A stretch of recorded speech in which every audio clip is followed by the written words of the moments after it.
with her mental health and has a breakdown, just as Dickinson did herself. How do you think her work transcends mere autobiography? It just speaks so clearly today. It has so much to say, I think, particularly about women's lives, in her own era, but also in any era. And I think one of the things that I find really interesting about the trilogy, the autobiographical trilogy in particular, is that it's kind of about the different roles that women have to occupy. So she's a mother, she's a wife, she's a daughter, but she's also this super famous novelist and poet. She's a drug addict. And it's about the tension between all those different kinds of roles.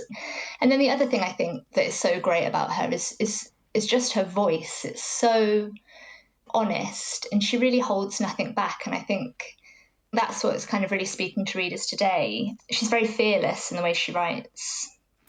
And she also blurs the lines between fact and fiction. Do you think she's just ahead of her time? Because 21st century readers are a lot more used to that, to the notion of autofiction. Olga, what do you think? Well, I think that in all her work, she has this tension between what she should be and what she is. So when Jessica is talking about the different roles, I think that's very important that she's always struggling. A lot of her poetry, she describes herself as like a vessel to be filled with other people's, gazes.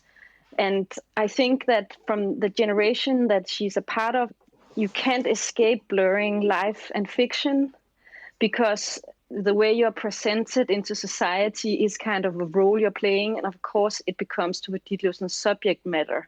This big, vast, abyss between how she feels and how she has to act.